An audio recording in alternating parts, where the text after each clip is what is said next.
Hi everyone, it's Bella here. In honor of Multiple Sclerosis Awareness Month, I am going to talk a little bit about it and just some experiences that I've been through. First off, I have multiple sclerosis. You have to be willing to accept that you have a medical condition, especially with it there being no cure. You need to learn how to embrace it because it's going to affect you for the rest of your life. And I'm not exaggerating that because as of now, there is no cure. But there are different steps that you can take into having a better health. And so, one, I just wanted to start off with what the disease is itself. Multiple sclerosis, it's a blind disease, which that term blind disease means where it is not apparent from the outside, but within the inside, that's where all the issues occur.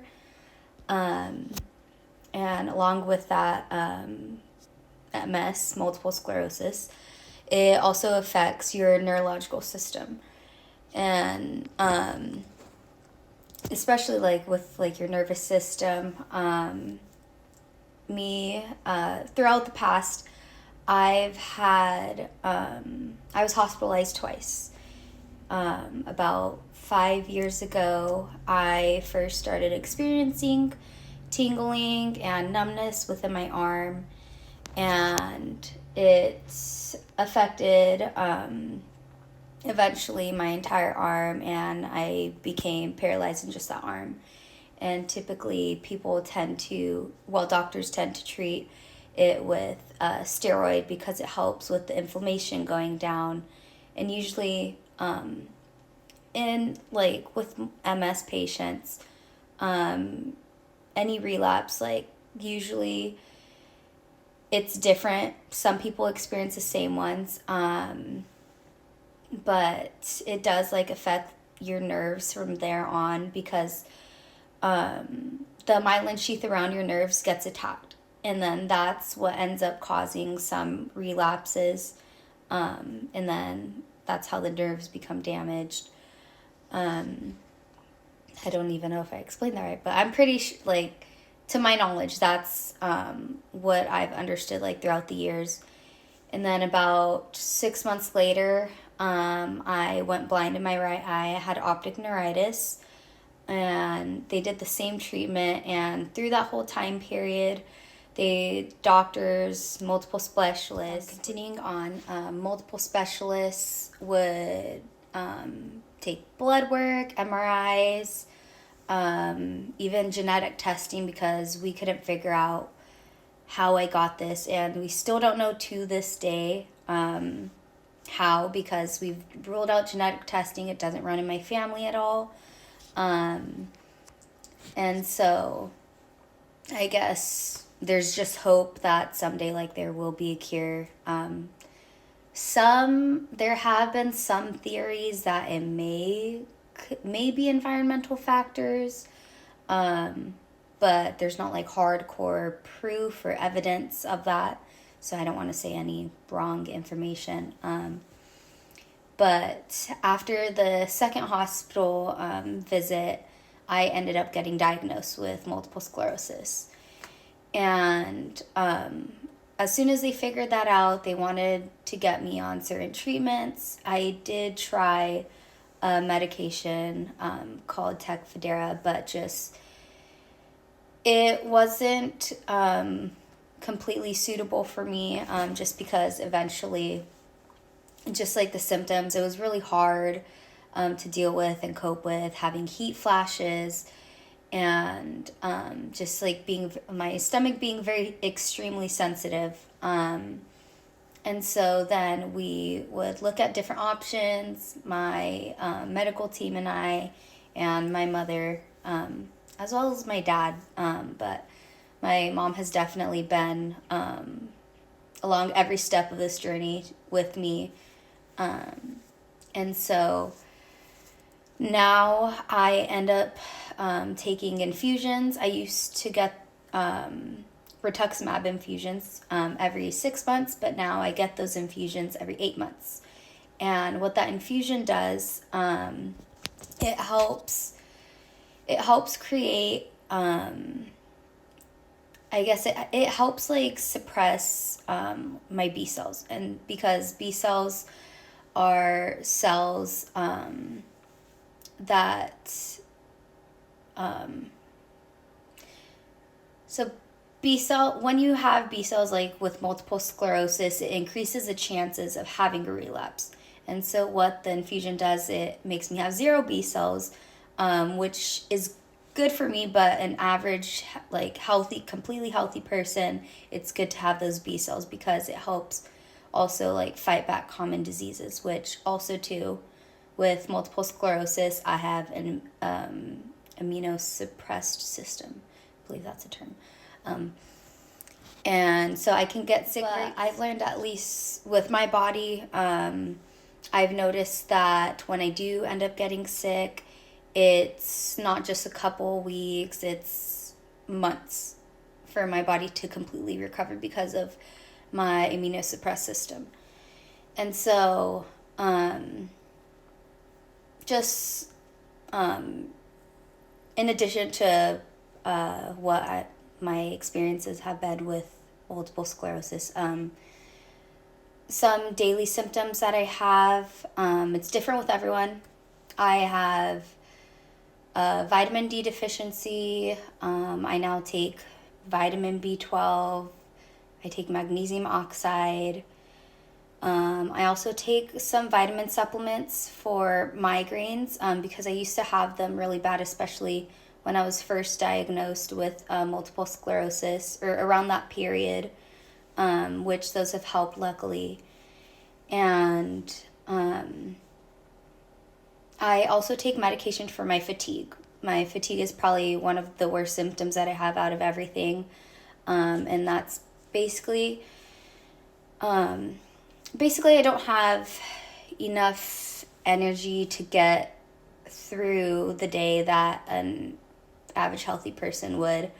And so with that medication, it helps give me a little bit more, but with that medication, there's also side effects. And tremors does run in my family, but also with MS patients, you can experience tremors as well. So I don't know if it was just added on to that, probably. But luckily I have medication to help with tremors, but only whenever I need it. I try not to take medication all the time for everything unless I absolutely do need it. Just because I don't want my body getting used to needing to take all of these different medication versus like vitamins I could take, or even just a healthier diet. That goes a long way as well. And then also as well, I do have like some cognitive issues, so it can be a little bit more difficult to get my words out, which I've noticed that even throughout this video. But basically what I'm thinking of saying, it doesn't come out the way that I want to say it. And just sometimes like my thinking processing, and also my memory, and also my memory as well is affected. But with that, I've had teachers and professors, counselors that have been extremely supportive throughout these past 5 years and have helped me, especially with like certain accommodations that are needed through school to just help me get through my education, because it's definitely been a very difficult journey. And so I'm honestly doing the best I can with everything. Sometimes I can't keep up with everything, and I try my best to do that, and I tend to over push myself, but that's also too a personal issue. But it can all just be overwhelming, and so like that helps as well.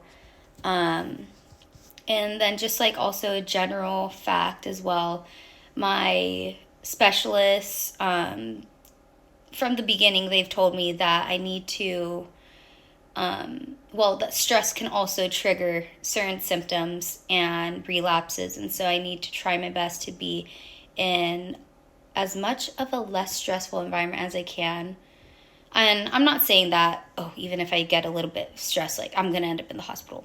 It doesn't work that way. Just, I guess, like the long-term effect of it. And so, as of right now, life's been great. I have my whole routines, and I feel like I do have this under control, even though obviously I don't have the actual condition under control. But every single step that I'm taking, and just adjustments that I've been making, has helped me live a healthier lifestyle. And so, and then also, with multiple sclerosis, there's also two types. There's progressive MS and relapsing remitting MS. I have relapsing remitting MS, so my relapses happened in different occurrences. They wouldn't happen like as frequently, and they're not as progressive, so they don't get worse. But some of my daily symptoms do, but just like the very severe ones, I know some people that do have progressive MS, and also relapsing remitting MS. I've been through some support groups, and even with older ladies as well. MS is also frequently found in women, but it is a little bit more rare for men to have it. And usually, doctors tend to diagnose it at a later age, but it's becoming a little bit more common.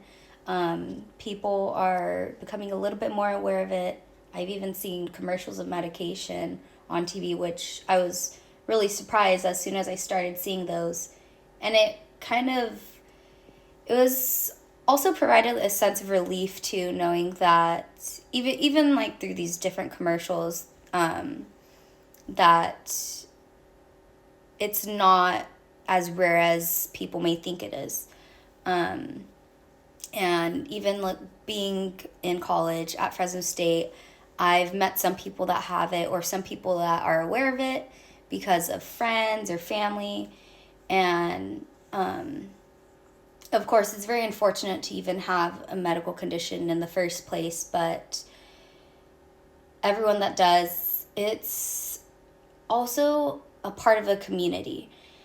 And so, for that reason, I also wanted to record this video to help spread that awareness and give you a little bit more insider information, I guess, from a more personal view. But everything that I've just said, it's what I've been through personally. Some are general facts, but if you'd like to know more information, you are more than welcome to look up the condition, multiple sclerosis, again. And if you have any questions at all, feel free to reach out to me. I am more than happy to help. And just also remember, try to be as patient as possible with people in general, because, a friendly reminder, people may look completely okay on the outside, but you don't necessarily know what they're experiencing in the inside.